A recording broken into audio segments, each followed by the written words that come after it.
in Atlantic City in a field with a bunch of drunk guys at Orion Fest. It's cool because my girl doesn't worry about me being here because unless I want to, can I curse?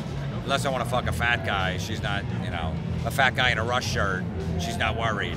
For Metallica fans, like a festival like this, it's not all metal. So some hardcore Metallica fans like, well, I just want to see Megadeth, I want to see Anthrax, I want to see Slayer, I want to see Test, just metal, thrash, and then Metallica. But then Metallica's trying to say, hey, you know, open your mind, and there's some other bands that aren't out there that, you know, aren't thrash, but they're really cool, and we like them, and just be a part of it. I bought all their singles, bought all their albums. Every time they played in California, I went and saw them play, except I was too fucking chicken shit to go back and say hello to them because I didn't think I was cool enough. Because I was just a drummer in a fucking American heavy metal band. But this is kind of a dream come true, and this makes me look really good in my son's eyes, because somewhere out here, he's an even bigger Arctic Monkeys fan than I am. So please help me give it the fuck up for the coolest of the cool from somewhere in Sheffield, from, what would I say, from under the rubble in front of the Ritz. There you go. The Arctic Monkeys. I'm looking forward to seeing Gaslight Anthem today. They're from Jersey, I'm from Jersey, and I guess they're like a newer version of like Springsteen, that's what I'm hearing. So I'll check them out. I always like supporting, you know, the Jersey people, so I'll check out them, and I can't wait to see Charles Walls on the Dam tomorrow. You try to mix comedy and metal, and it's tough. Like, you know, you gotta be rough around the edges, you gotta know the music.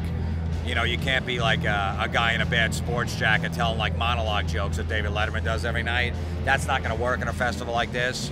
But if they know you're a little, you know, raw, down and dirty, lowbrow, kinda, you know, not big stories and stuff like that, just friggin' set up punch, and know the music. That's how it works. I was telling Lars right before I went on, I said, Lars, I go, you know what's good? If I bomb, I'm gonna go over to Kirk's tent and get made up like a zombie so nobody recognizes me afterwards, so they can't go, you suck tonight. Looking forward to checking out the movies and stuff like that, and all of the stuff that they're into, which is great. I've done a little surfing, and I'm amateur on it, but I love to check that stuff out too. So everybody's having a blast here. Like anyone that's at this festival is like, this is great. You know what I love about Metallica is they do what they want. They don't, you know, they're like, hey man, this is what we're into, this is what we're gonna put out there, and hopefully you like it. If you don't, it's okay. You know, they don't take it personally if they put something out that they don't like, which I like, you know. They're immune to criticism, like, hey man, this is just what we feel like doing at this point. So they didn't make the same record over and over again, which I like. You know, I grew up in Old Bridge, New Jersey, where Megaforce Records started. And the guy, John Z, who ran the label, said, I'm gonna manage this band. I used to go in his record store every Friday with my paycheck and buy new shit. And he said, this band Metallica from San Francisco, I'm gonna sign, and they're coming over here and whatever. And they would just be hanging out at the store. They had nothing to do, and they would just play like a small club in front of 20 people. He's like, bring your friends down, you know, and so I've been seeing them since before they even had put out Kill 'Em All. And just that Lars introducing me, you know, like I hung out with those guys back in the day as a little kid because I lived in the town, and I was friends with the guy that owned the record store that signed them.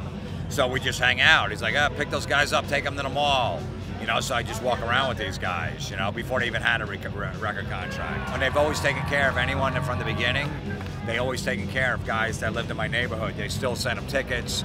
They flew them out to the Rock and Roll Hall of Fame. Anyone that helped their career along. So they don't forget.